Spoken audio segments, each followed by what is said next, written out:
Yeah, that's me.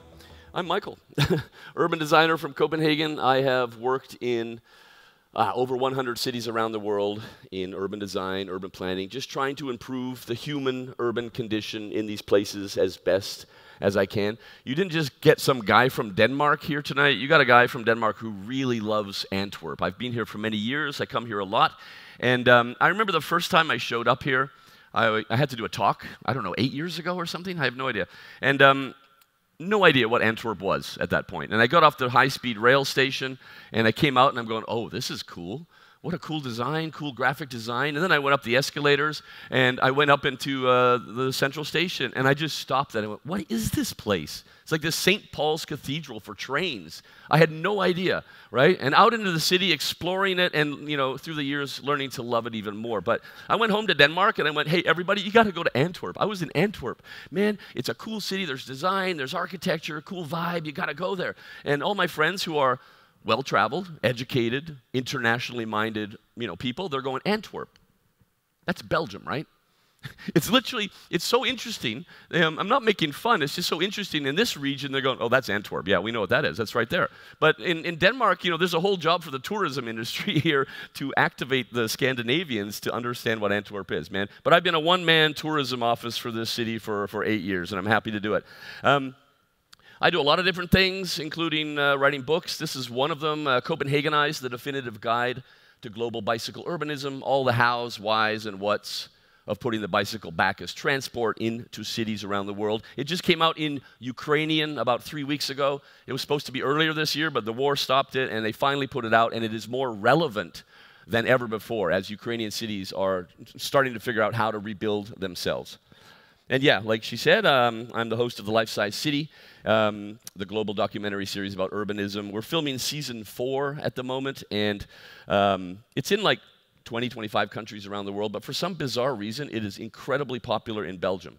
It's bizarre. You Flemish people seem to like this show and like to hear about stories from cities around the world who are trying to make themselves better. So yeah, I was here a few weeks ago, so one of the episodes in season 4 will be Antwerp. You can see my take on this city as a life-size city, or maybe an aspiring life-size city with a lot of potential. You can make up your own minds when you see it. But there's also a podcast, there's a YouTube channel with the same name if you're interested in seeing some cool urbanism content. But yeah, I have Ukraine on the brain. Nothing to do with the talk tonight. I just talk about Ukraine a lot because I was contacted in April by colleagues in Ukraine saying, Michael, you're in Denmark. You could get bikes, right? We need bikes. Used bikes, man. We're in a war and we need them. And I went, okay, I'll just try and do that. Of course I'm going to help Ukraine. This has taken over my life. It's basically all I do at the moment, and I'll be doing it for another year or so because bikes are this absolute lifeline in Ukrainian cities. The QR code is a crowdfunding that we're doing, and I've taken bikes there, and I hand them out to NGOs and social workers in Chernihiv, Mykolaiv, in the rural areas. And bikes have always served this amazing purpose in times of war and times of disaster. And we're seeing this in Ukraine, man. They need, I could take 100,000 bikes to Ukraine tomorrow, and they would be in use. In these neighborhoods, the social workers, they ride medicine and humanitarian aid out to these vulnerable people who can't get into the city center, can't get into the big town in their rural area with food, medicine. Postal, even the post. My bikes are now postal bikes. And because the roads are bombed, or destroyed by military vehicles, there's no cars anymore. There's no gas either. The Russians, bizarrely, didn't like public transport. They destroyed all public transport. And now, as we know from this morning and the last few days, the energy infrastructure is being attacked. So all the trams and trolley buses are no longer really effective or reliable. So anyway, that's me babbling on about what I do in Ukraine. But Antwerp, man. I remembered not long ago that this whole Oosterweel thing, I was working on this a few years ago, or my company was, when I was the CEO of a design company, and we won a bid together with some Belgians and some other Danes about redesigning bicycle infrastructure on top of one of the sections. I remember we did an analysis of if you built bicycle and pedestrian bridges across the Scheldt, these people there would now be 20 minutes from city center, or 30 minutes, right? So yeah, I'm not just a guy showing up here. I have a real sense of the context of Antwerp as a city, also the huge projects that you're doing, and a lot of those details. Ironically, and we really like irony in Denmark, I am actively fighting against a huge mega project in Copenhagen, this big artificial island in the harbor, and part of that is just completing the ring motorway that the traffic engineers in Denmark have been dreaming of since the 50s and 60s. And you know, we're Ukraine in this, and this project is Russia, and we're kind of winning at the moment. But just so you understand, I know the big picture. This is my job as an urban design expert. I realize that there are different contexts. I was in Medellin, and there they are covering 19 kilometers of motorway along the river, this monster infrastructure from the 50s and 60s that just divides the city north and south in two. They're desperately trying to create public space, connecting the people with the river for the first time in decades, and also creating a lot of new connections across it for the first time almost ever. So that, I get this thing. It says Paris, but this is Barcelona. I was there on Saturday, dancing salsa. This guy, it was really not pretty to look at, but I was dancing salsa on a newly covered section of motorway in the heart of Barcelona. It's only 1.5 kilometers, man. But the city put on an event with a DJ. We're drinking beers, dancing salsa badly, and asking the questions of the citizens. Hey, what do you want here, right? We just got this. It's brand new. What can we do with it? Engaging the citizens in the conversation. So I understand different cities, different contexts. So this is kind of a stream of consciousness, a lot of the things I've seen around the world, a lot of my philosophies about how to make cities better.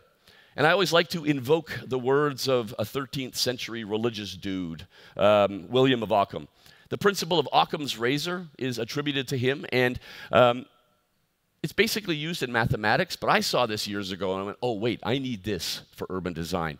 It's simple. More things should not be used than are necessary. Basically, all the ideas on the table in front of you, doesn't matter what you're doing, the simplest idea is probably going to be the best idea. Don't overcomplicate it, don't overthink it. We do this a lot in our modern societies. And necessity is the mother of invention. I think that's in every language, you know, this phrase. And that was the rallying cry, the slogan for 1 million years of human development. I need a thing here to do a thing. Human ingenuity comes in and says, boom, there's the thing we need, and we move forward. Now, these days, you know, in so many areas of our lives, tech industry as well, it's like we're inventing things because we can, you know, not because we need them. So keep it simple. I wake up every morning and I think about cities and how to make them better. And I love urban democracy. And if you think about it, for 7,000 years since we started living together in cities, the streets of our cities were the most democratic spaces in the history of Homo sapiens. We did everything there. They were our shared living room with our fellow citizens, democratic spaces. And then, you know, 100 years ago, we invented the automobile. And then we tried to pump as many as possible into our cities. And that never worked out well, really, for anybody involved. And what happened when we invented the car? It's really important to understand the impact that it had. There was this massive change in perception about streets. From 7,000 years of democratic space, hey, everybody, the streets are ours, it became, in a very short time, oh, right, now the streets are theirs, this one user group, and, you know, I can't encroach on this space, I don't feel welcome, and all that space is now theirs. It's all over the world, still today. Oh, streets, that's where cars move and park, and everybody else, get out of the way. It was really the greatest paradigm shift in the history of our city, 7,000 years. Nothing before, nothing after has had such a dominant effect on how we think, how our cities are physically, but also how we think about our cities. And so many of the issues that we're dealing with today, also with a huge project like Oosterweel, it's really because of this thing that happened to us back then. But there are voices from the future we can hear even today. The quote on the left is one of my favorite ever. The former mayor of Paris, Bertrand Delanoë, he said, you know what? Cars no longer have a place in the big cities of our time. He was a chill dude, this older gentleman. He was like, yeah, we're done with that. The lady in charge of Paris now, continuing the same legacy. And the vice mayor of Oslo, she said, you know, you remember when we could smoke in bars and restaurants? And now, really a short time after, we're going, oh my God, what a stupid idea. Who made that happen? You know, how could that even have been a thing? She says that's what it's going to be like in cities in a short time. We're going to go, why did we ever let the cars in? Good thing we fixed that problem. But so many voices around the world, politicians all over the planet, more and more of them are saying things like this. And it's an indication that we're moving towards a new paradigm shift. And it's not just talk. Man, this is just a few examples I have. Amsterdam's trying to take out 10,000 parking spots, putting in stuff like, you know, benches, trees, bike lanes, public space, instead of just one dude parking his car on the street. Oslo has already taken out 7,000 parking spots, building bike lanes. No private cars are allowed into the city center. And then Paris, man. Paris and Helsinki are the cities to watch at the moment on the planet regarding urbanism. 65,000 car parking spots will be removed. They're putting in bike lanes like there's no tomorrow. I spend a lot of time in Paris. Every week something's happening. Public space, participatory democracy, really like nowhere else on the planet at the moment. Soon you won't be able to drive a car through the city center of Paris. You'll have to go out to the old motorway, go all the way around, and come in from that side. Amazing visions for the future of the French capital. And many cities like Utrecht, they looked at this, infrastructure from the 60s and they went, yeah, aren't we done with that now? And so they put back in the canal that was there before. 3 photos, 1 location in Copenhagen. 1907, democratic space for people, life-sized streets. 1972, oh boy, we made the same mistakes as everybody else, man. Paved over paradise, pumped in the cars. And we're desperately trying to learn still today from these mistakes. Same space today, democratic space, life-sized street. This is where we're going. I've been looking at this stuff for like 15 years, and there is this collective subconscious all over the world that is taking us back to the future, back to a time when we were rational and intelligent about urban planning. And it was really that time before that big point in human history we invented the automobile. And it came along and twisted and warped all of our thinking. Like I said, so many of the things we deal with in cities today is because of that. But there is a movement back to the future. Because this is what I call the age of urbanism. We are thinking differently about our cities and towns for the first time in more than a century. New voices are being heard. Citizens are rising up all over the world. It's not one movement. I see it in neighborhoods in Buenos Aires, in Tokyo, in Toronto. It's like, yeah, I'm kind of tired of not being listened to. I live here. I have ideas. Who do I talk to make them happen? We have to change the question. So many questions in our cities. We've just been asking them over and over again every year for decades, getting the same old boring answers and going, I guess that's that. We'll do the same as last year, We have to dare to change questions. And regarding transport in cities, for 70 years, 80 years here in Europe, we've only asked one question of our traffic engineers. And I work with engineers all over the planet, and I show them this, and they're going, oh my God, that's so true. My entire education was answering one question. And, the cool cities around the world that I see, they are changing this question. They're changing one word in it. They're now asking, how many people can we move down a street? And really just using the stuff that we've already invented, bikes, trams, buses, trolley buses, how many people? And the model I made in Photoshop at the bottom, it literally has 10 times the capacity for moving people down a street than the model that we all just copy-pasted from the Americans back in the 1950s here in Europe. One of the greatest examples of moving more people down the street that I've seen anywhere in the world is in my own city, Copenhagen. This is one of the main approaches to the city for like 1,000 years, and our most densely populated neighborhood. And this street leading from outside into the city center for so many years was dead. There were no cool shops. Nobody really hung out there. There were so many cars on this street. And the people driving down it didn't even live in this neighborhood or in Copenhagen. They came from the suburbs, voting for other people, paying taxes elsewhere, driving down the road to get somewhere else, contributing nothing to this neighborhood. So it's 2007. The city of Copenhagen said, okay, massive redesign. And this is what it used to look like. 4 lanes of cars down the middle. This bridge is really the bottleneck at the end of this 6-kilometer stretch before you get to the city center. 4 lanes of cars, pretty okay bike lanes. Copenhagen standard, 2.5 meters on either side. That's the minimum. And sidewalks, right? And this is what it looks like today. 2 lanes of cars down the middle.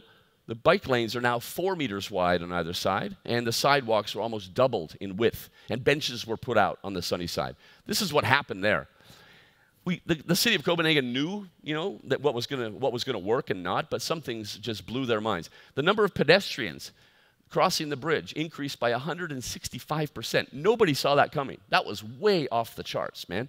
All of a sudden, it was a nice bridge to cross. I don't need to take the bus or ride a bike. I'm just going to walk to the city today because we reduced the number of cars by 57%. A massive win for the urban team. And 60% increase in bikes. This was already the world's busiest bicycle street, and we got 60% more out of it with this redesign all the way out. Public transport, small increase. It's already Northern Europe's busiest bus route. But what blew everybody away, and it wasn't even planned, nobody had any idea, was the number at the right. The number of people just stopping and sitting down on the bridge, opening a beer, getting some pizza, listening to music, hanging out with friends, increased by 1,400%. Nobody had ever stopped on this bridge in 150 years, and now everybody was stopping there. I remember it. It happened like overnight. Michael, do you want to meet on the bridge for a beer? We have lots of bridges in Copenhagen. This just became the bridge, and it is today. And people just sitting there, hanging out in the sun, looking at the cyclists going home, and the cyclists looking at all the people there, doing what we're supposed to do in cities. Look at each other, right? Full human form, interacting visually. But you can look at the number on the top there. The city managed to move 16,000 more people a day down this street. It's increased because now we have longer electric buses and everything, but the job was complete. And in the process, we created an iconic destination for the first time for our citizens, public space. So this is like 7,000 years of traffic engineering, summarized very briefly. For 7,000 years, we were rational. We provided a fast A to B for our primary transport forms. 1900, the bicycle conquered the world. Public transport was rising. We were rational. 1920, cars started to appear in our cities. Less so here than in America, but still, we were pretty rational. And at the end is what we're all stuck with ever since. Really, in every city around the world, especially here in Europe, the car was handed the fast A to B in our planning, in our thinking, in our policies, in our politics, at the expense of everybody else, right? This is how you fix it. You just reverse that. That's really what you do. It's that simple. You prioritize the 3 transport forms on the left, and you make driving a car in a city a pain in the ass. More expensive, inconvenient, slower travel times. We know in transport psychology that the 3 transport forms on the left, we are intermodal. When my tire's flat on my bike in the morning, it's like, oh, it's a pain. Put it in the bike shop, pick it up later. I take a bus, I walk, take the metro, public transport. I don't have to think about it. It's not a hard switch. We know, like scientifically, that motorists are the last people to change their form of transport. It's really hard to get them out of their cars and to choose other solutions. So this is what we need to do. We just got to make it difficult, We talk about carrots and sticks, carrots to encourage people. We need the biggest stick in the history of transport. A lot of cities are doing this now. You can really see it. When I was filming the Life-Size City episode here a few weeks ago, we had a van. We have a TV crew with a lot of gear. So we're driving around Antwerp all day long. And the TV crew are Canadians. They're used to bigger, wider roads, right? And they're going, oh my God, it's so slow driving around Antwerp. I'm going, that's the point. The whole point of the thing is that it's slow and a pain in the ass, right? But so they were really amazed to see that. But yeah, you connect these 3, and these are the priority, right? After 70 years, it's time to switch it. So changing the question, this is the answer to a question that nobody ever asked, except for some dudes in Silicon Valley or something, man. Luckily, so many cities are getting rid of these. I'm really surprised to see them in Antwerp, But Montreal, 3.5 million people, banned all the operators, get out of our city. Copenhagen, in January this year, they disappeared overnight. We legislated them into redundance. We made them completely irrelevant, and they're gone. And Paris is tightening their chokehold. So many cities are going, oh my God, that was a mistake in 2018 and 19. Oh my God. But yeah, you can see why. They don't do anything. They enable lazy pedestrians. There's no health benefits for us in our societies. The profits, by and large, go offshore to venture capitalist companies. We've all tried to step over them on the sidewalks. They're a pedestrian hazard for our elderly, our families with baby carriages, Private exploitation of public space. They're unsustainable, man. The batteries, also like batteries in e-bikes, to be honest. Nobody wants to talk about it, but where does all that stuff come from? Statistically, the nickel in the batteries comes from Putin's nickel mines. I think that's a bit awkward nowadays that we're funding his war with these batteries. Magnesium from Congo, not a lot of workers' rights in those mines. Lithium from South America, all of it sailed to China and then sent back to us. The CO2 footprint of the production of these kind of batteries is just obscene, right? And of course, the reason that most cities are now getting rid of them is just like hospital bills. So many people getting injured, and people are dying, right? Antwerp is really unique in a way. As an urban designer, looking at this city, you have a little bit of everything. More than other cities, you have a lot of public transport. You have a lot more people on bikes, like 35%. Like that's like really rare in the world, You have also way too many cars, but you have all of these things mixed in here. And I'm following the news here, and the narrative in Antwerp is like, all these things have to fit, man. We just got to do the Rubik's Cube, and we'll make it fit at some point. No, you won't. Something's got to go. right? You got a lot of good things, and then nobody's going to win any prizes for guessing which one I think should go, right? But then you throw this stuff into the mix as well. It's kind of wild. It's just, interesting to see. Serious urban choices need to be made. 70 years of life with cars, do we just keep accepting that? Destructive car-centric planning? Probably not a good idea. Oh, life with electric cars. People tell me, oh, Michael, you got to be excited about electric cars. Oh, I'm so excited. No, I'm not at all.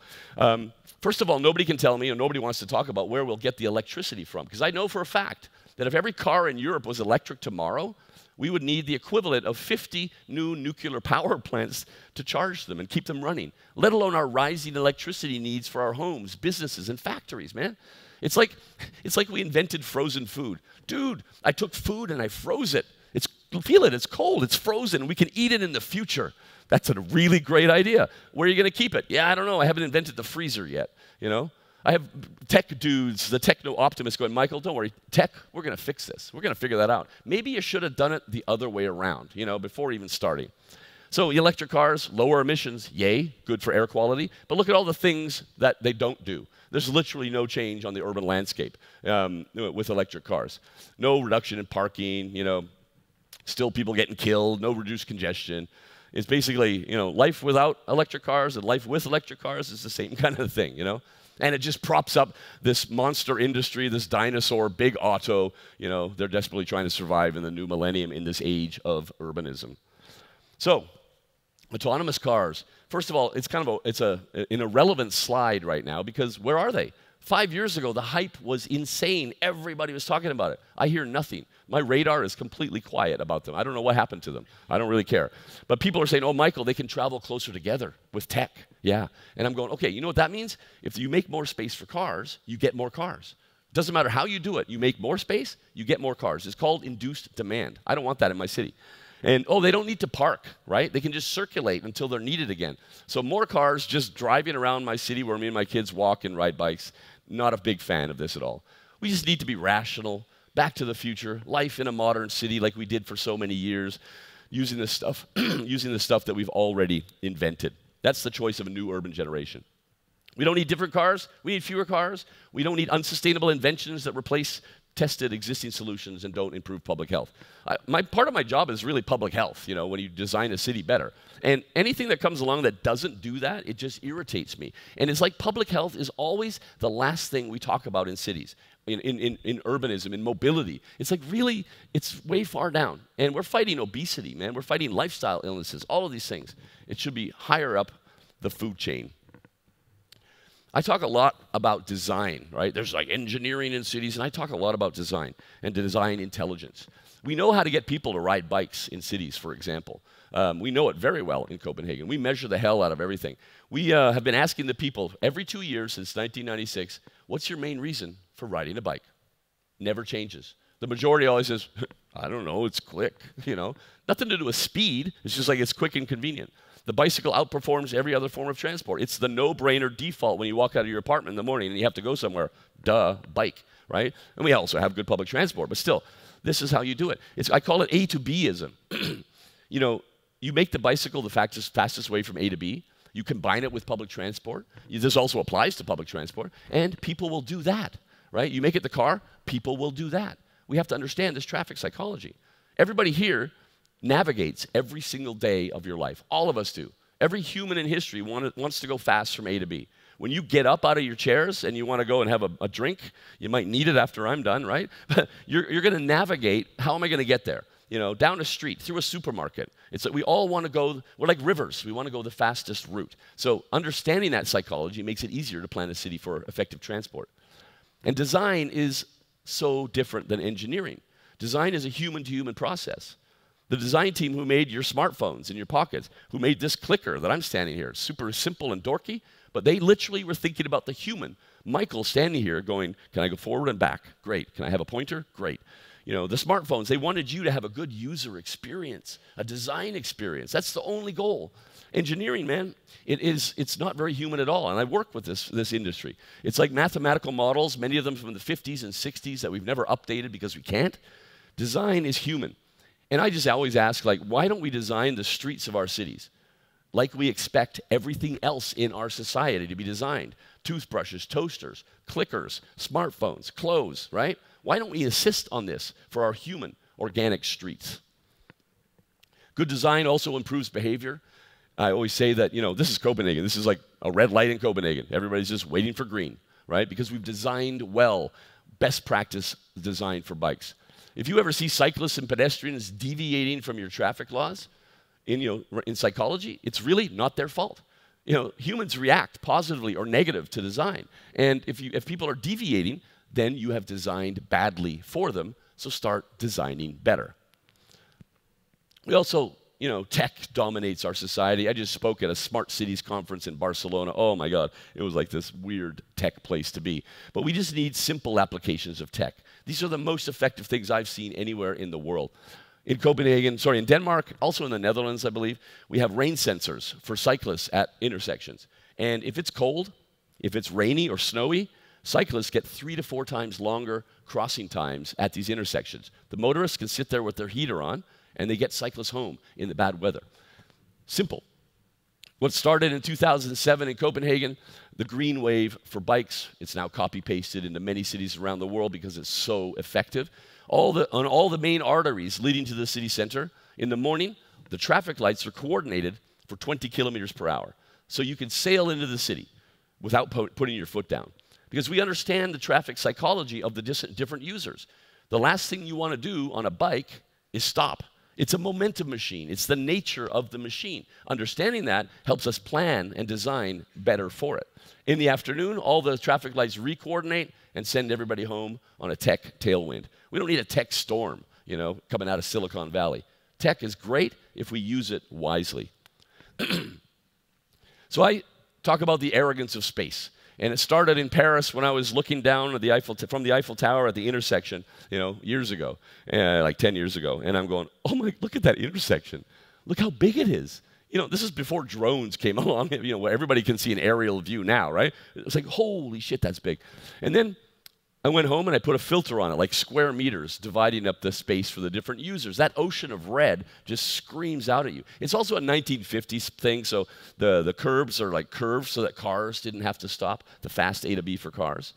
But then I started really analyzing it, and I'm counting how many people are actually using it. Only 23 humans are in that ocean of red.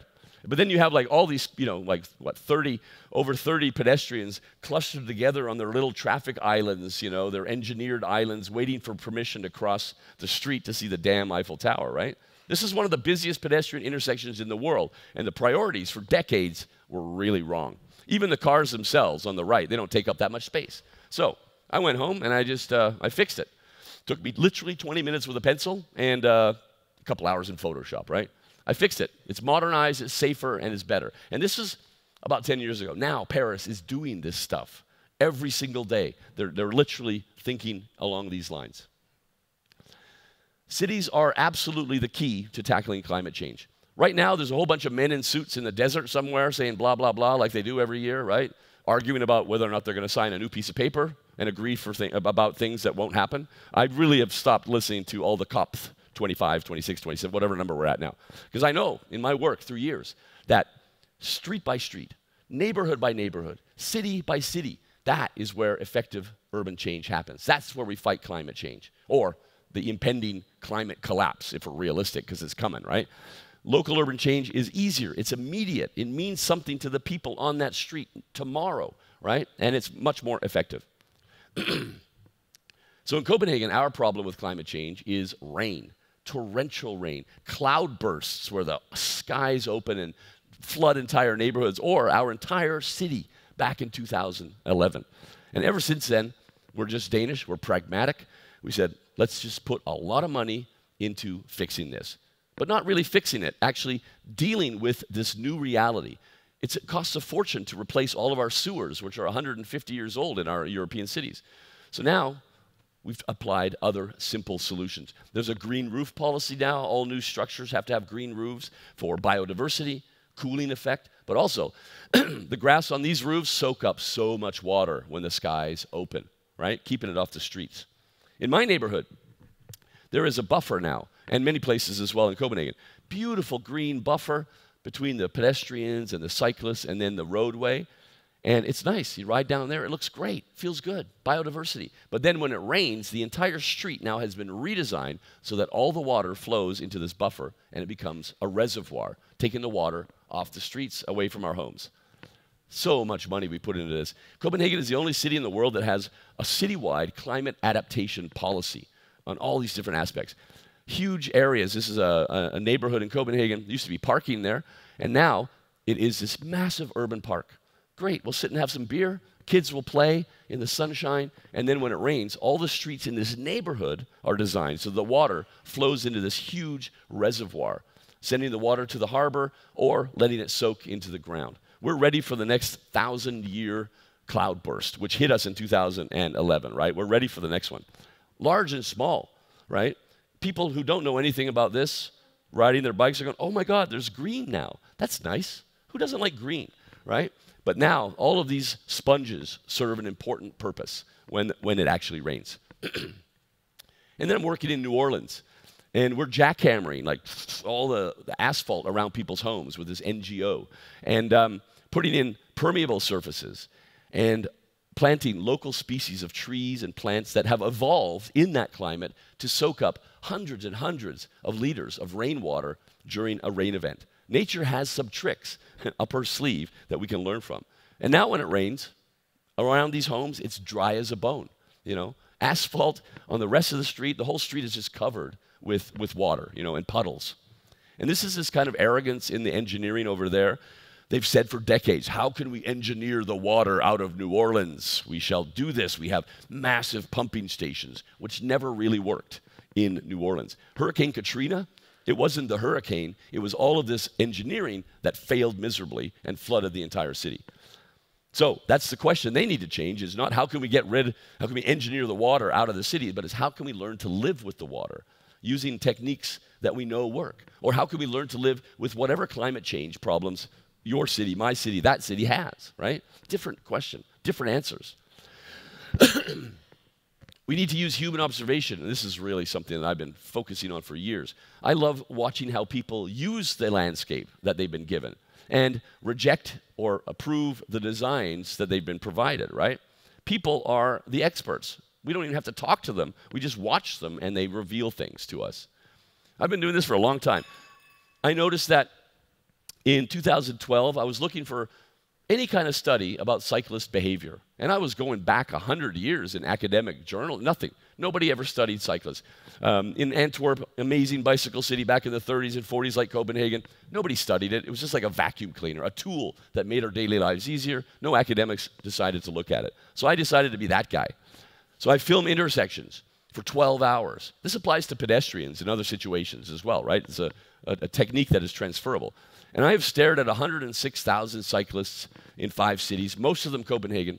Also, Amsterdam hired me to do this for some of their infrastructure for bikes is like lots, but chaotic. So they needed to fix some stuff. So we told them how to fix it based on just studying the humans. 12 hours, anthropologists I get in. I don't get planners in. I get anthropologists in to study these animals using this car-centric intersection, looking for new ideas that we haven't thought about before, about how to plan better. Every single cyclist is measured. We know exactly how many there were, which directions they're going, and it completely changed the Copenhagen conversation once you started studying it for the first time. Even in Copenhagen, you know, everybody says, oh, cyclists, oh, they're the worst, right? It's pretty universal all over the planet. It's like cyclists are, oh, they're horrible in traffic. Nobody could tell me how many cyclists would break a Danish traffic law in an intersection. Nobody had done the work. So I found out, and I finally found the number. And then I went to all the politicians and my planning friends and colleagues, and I said, this intersection, 16,000 cyclists a day, 12 hours, how many people broke the law? Even in Copenhagen, and we all ride bikes, we're going, oh, like 20, 30, 40, 50%. The numbers were crazy. And I went, yeah, no, it was actually only, in that intersection, 7. Nobody believed it. I showed them the work, and they're going, oh, wow, changed the conversation. Amsterdam, 15%, which is, you know, low compared to other cities with no infrastructure. But still, they had way more. We designed much better for it. So 1%, they're everywhere in our society. They're in the supermarket, you know, they're in the bowling alley, that 1% who just don't care. And then everybody, almost everybody did everything by the book, and then there was this really unique group in the middle that my anthropologists identified. We call them momentumists. Again, the bicycle is a momentum machine. So we started noticing people breaking the traffic law, but doing it really in a calm, casual way. Like this guy, you're not allowed to ride in the pedestrian crossings, but he rose up out of this bike, out of the saddle, and he was like looking around at everybody going, it's okay, sorry. It's like he was apologetic that he was breaking the law, and nobody was looking at him. He had no interaction with people, but he was changing his physical form in order to apologize, and not like hiding as we will do if we're doing something that's socially unacceptable. We just nobody had ever looked at this before, and it's absolutely fascinating. So, watching people reveals so many things. I've also done this with pedestrians in a city in Switzerland, trying to figure out how to get them better to and from a train station, right? Like where do they want to go? How do they want to get there? But desire lines are what we call this in English, and I think in Dutch you call it elephant paths, which is just weird. Sorry, because you don't have any elephants in Belgium, right? But desire lines is really beautiful. And a great example is in Montreal. They have a railway that's been there for 150 years, and it was on the outskirts, but now it is cutting two densely populated neighborhoods in half. And in Montreal, the people, not crazy activists, the people, they say, you know what, I need to go there. I'm not going to do a 1.5 kilometer detour. No, the railway company in Canada, they don't care. They refuse to do anything about this. So the citizens just cut holes in the fences. The railway company covers them up. But they have a Facebook group. There's the new hole, and you can find it every single day. Thousands of regular citizens are going, I need to go there, and I am going there. Citizens demanding, to be able to go where they want to go, right? It's their democratic right, mobility, fast A to B. There's some great examples. Once you start looking at desire lines or elephant paths or whatever you want to call it, you can't unsee it. It's so fascinating. Montreal, again, on the left. You can see that pathway. There's stairs and boulders. It looked beautiful on paper in that landscape architect company 20 kilometers away. Oh my God, let's just put rocks and stuff. The people of Montreal rejected it. They're going, I have a bike. I have a baby carriage. I'm an old lady bringing my groceries home with a trailer. I can't use stairs. So the people have spoken. And Edinburgh, this is a university. They put in these stairs, and whoever built that, they didn't look up at the bike racks, which are filled at this university, and you can see how the people have responded to that design. They rejected it completely. Some cities have a policy. It's pretty cool. They look at where the people are walking, they make a pathway through a park, and then they see like, oh, everybody's actually going there, and they switch the pathway, following these desire lines in many cities around the world. It's actually a policy in a lot of places. So I had this crazy idea, and I thought it's kind of appropriate maybe to your project. I don't know. I have a lot of really bizarre ideas, but I looked at rail yards, and I think two of them in the middle, they're airports that are going to be decommissioned. So we have all of this massive urban space that all of a sudden we can do other stuff with. And I was in Milan working. They have 7 rail yards, which are no longer used because the city has expanded beyond it. This one here, it's massive, and it cuts off 2 neighborhoods from each other. Well, 4 if you want to look at it like that. And there's fences. And the city's going, oh, what are we going to do with this? So let's think about it. And I'm the guy, I'm saying, you know what? Why don't we just tear down the walls? We can do that in a weekend. And then the Italians will be in the middle, and the Milanese will be walking along going, oh, che cosa fai? Wow, there's no wall. And I literally have to go there, And then people will just start walking across this empty land. This is how our cities were formed, right? All of our narrow streets, winding streets in European cities, they were just desire lines. Some dude with sheep or cows, and then somebody put up a house. Somebody showed up and said, do you need a neighbor? Oh, now we have a street, and now we have a city, right? This is what we did. This is like the most organic form of urban planning. And this is my crazy idea is to find somebody crazy enough to do this with me. The people will figure out where they need to go based on their needs today, right? And then we can probably guess that some of them, they'll probably continue the streets, but generally the people will do it for themselves. And then we have all these weird plots of land like our original cities in Europe thousands of years ago. And then we just get some young architects to do some crazy buildings and just make this really cool neighborhood. I was just thinking some of the covered areas of the Oosterweel, it'd be kind of fun. I know you got all sorts of fancy landscape architect companies doing their fancy stuff, right? But maybe some of them would be kind of fun if you just let the citizens do whatever the hell they want with it and then design based on their ideas, right? That is an idea. That hits the New York Times, that kind of stuff, right? It's just so organic and beautiful and what we did for so long. We have to engage the experts, man. One thing I've noticed about Antwerp is you really, and I'm not even joking, you have some of the most amazing citizen activists, just regular citizens that I've seen anywhere in the world. You have incredibly broken cities in South America, and the people are they're struggling. They have to develop their own ideas because nobody's listening to them. Here you have these really educated, intelligent people who just live on normal streets in Antwerp going, yeah, we have to do stuff, right? This level, I haven't seen it in many places, maybe 3 cities in the world. And the ones we were interviewing for the Life-Size City a few weeks ago that you'll see in the spring, they were all kind of super Flemish, going, one of the guys said, I would rather just do something else on Saturdays. Like literally, there's so many other things I want to do, but I have to do this. So I do it, This reserved, I have to help fix my neighborhood because nobody else is doing it. It's really cool. But I have seen this all over the world, and I've worked on so many projects where the citizens are the experts. Whatever street all of you live on, right?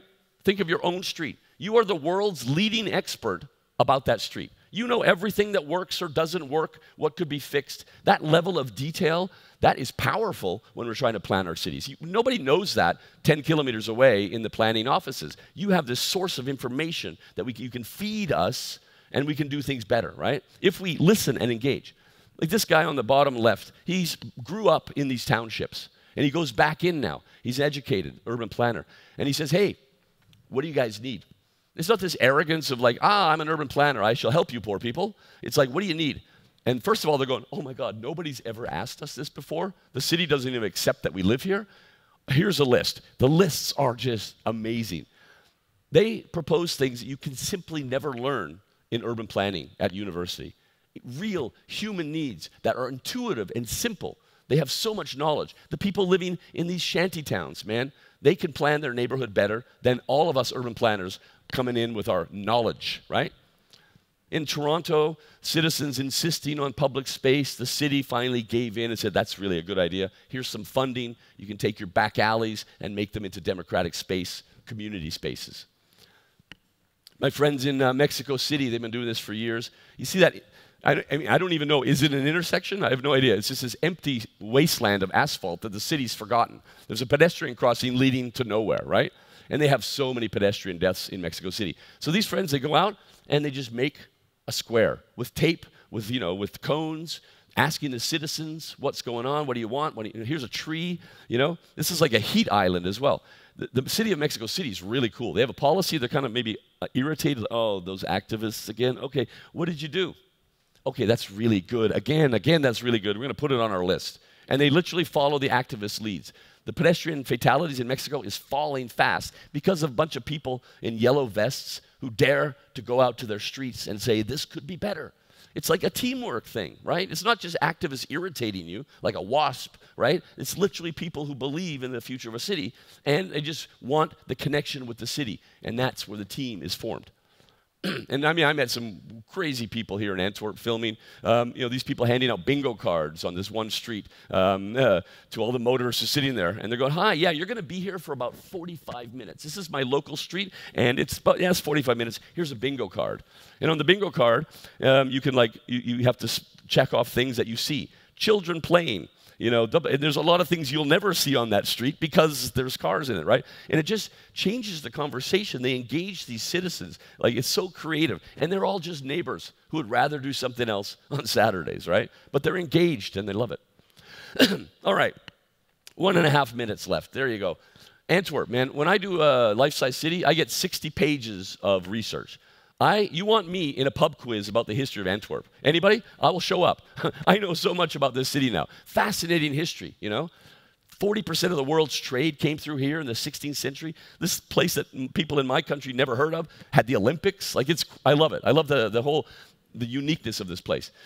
So yeah, you were perfectly placed to be the city you were because, of your location. Now, it kind of sucks, right? Because, yeah, you have your port, that's one thing, but then you also have trucks coming from France to Rotterdam, They're just going, hey, fuck you, Antwerp, as they drive past, right? So, of course, you need this Oosterweel project. You need to think differently about it, right? But, yeah, I'm curious. This is a mega project. We're clear about that. What happens when this mega project goes over budget? I don't have an answer. I want you to think about it.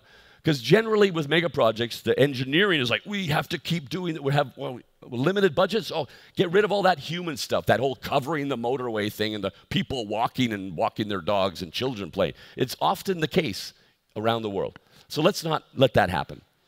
And how can you put citizens in the game even more? I know you have a lot of citizen engagement in this project. Even more. Think about it, man. This is so important. And the last thing, I'm going to go like 1 minute over, just so all you tech people know that. Nobody is going to remember anybody for that building this massive mega project. No statues will be made of any of you, right? Nobody remembers it. I've looked at this through history. I do this research. We only remember 2 men who we connect with highways. Eisenhower, after the Second World War, he built the American Highway Network. In the documents, I've read them, he is directly inspired by a man mentioned in the documents as the greatest inspiration, Adolf Hitler. Awkward, but they loved his Autobahn. They destroyed Germany, but they, luckily, but now they wanted to build the same thing. So what people are going to remember is what you do on the surface, on the covered sections, connecting the neighborhoods for the first time, right, for decades. That is your legacy right there. The rest of the world will go, what the hell did you do? That's amazing. The rest of the world's not showing up when you open your motorway, right? Nobody cares. It's just another motorway. So your legacy is there. And I'm talking global legacy. If you do it right, if you involve humans, if you engage the citizens, change the questions, and you think about design first. Thank you very much.